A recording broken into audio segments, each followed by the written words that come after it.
1. Perkenalkan, nama saya Cantika Dewi Aida dengan NIM 280 31 020 67. Di sini saya akan mempresentasikan dan menjelaskan mengenai pengelolaan akuntansi dana zakat dan dana kebajikan dengan materi dana zakat dan dana kebajikan untuk memenuhi persyaratan ujian akhir semester dengan dosen pengampu Bapak Marmono Singgi. Baik teman-teman, tanpa berlama-lama, let's keep on watching. Ini saya akan menjelaskan pengelolaan akuntansi dana zakat dengan materi akuntansi dana zakat dan dana kebajikan. Di sini ada dana zakat dan dana kebajikan. Jadi bank ini tidak secara langsung menjalankan fungsi pengolahan dana zakat, infak dan sedekah dan dana kebajikan. Bank ini hanya menghimpun dana dan melaporkan aktivitas tersebut. Lalu, dalam menyajikan laporan dana sosial, Bank Syariah ini menyajikan dua laporan, yaitu ada yang pertama, laporan dana zakat dan laporan dana kebajikan. Lalu adapun daftar laporan dana sosial yang disediakan oleh Bank Syariah antara lain sebagai berikut. Dapat dilihat pada tabel pertama, di sini ada 13 bank umum syariah, lalu dengan aset dalam jutaannya dengan total 190.796.229 rupiah. Lalu laporan untuk zakatnya di sini sudah tertera, lalu ada laporan dana kebajikannya juga sudah tertera. Sehingga bisa disimpulkan tidak semua bank syariah ini menyajikan laporan dana penuh, sehingga pada pola penyajian laporan dana sosial bisa diklasifikasikan dengan dua cara. Yang pertama, melaporkan secara penuh, yaitu menyajikan laporan dana zakat dan kebajikan. Untuk yang kedua, melaporkan sebagian, yaitu menyajikan laporan salah satu di antara zakat dan dana kebajikan. Seperti itu. Baik, lalu di sini ada laporan penerimaan zakat. Jadi zakat adalah sebagian dari harta yang wajib dikeluarkan oleh muzaki, pembayar zakat, untuk dikeluarkan kepada mustahik, yaitu penerima zakatnya. Di sini sumber dana zakat, infak dan sedekah berasal dari bank dan pihak yang diterima bank untuk disalurkan kepada pihak yang berhak sesuai dengan prinsip syariah. Lalu di sini ada laporan pendapatan zakat pada masing-masing bank umum syariah adalah sebagai berikut. Di sini ada bank umum syariah. Di sini ada 13 bank, lalu ada total zakat dalam jumlah jutaan dengan total 59.102 rupiah, lalu ada dana zakat dalam jutaan juga. Di sini ada internal bank dengan total 25.742 rupiah, lalu ada eksternal banknya dengan total 22.915 rupiah, karyawan bank dengan total 10.443 rupiah.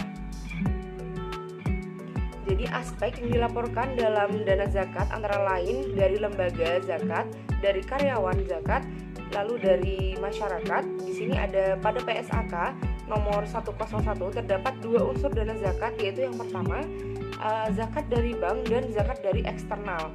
Lalu ada mayoritas bank ini melaporkan dana zakat atas komponen, yaitu selain dua komponen tersebut, Bank Syariah ini menambahkan zakat dan karyawan.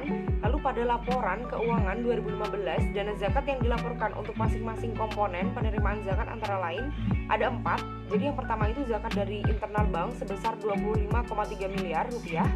Lalu ada yang kedua, zakat dari eksternal bank sebesar 22,9 miliar. Lalu ada yang ketiga, zakat dari karyawan bank sebesar 10,4 miliar. Lalu yang keempat, sehingga total dana zakat yang diperoleh ini adalah 58,6 miliar rupiah. Jadi di sini zakat bank ini merupakan liabilitas zakat bank yang dihitung dari laba sebelum pajak.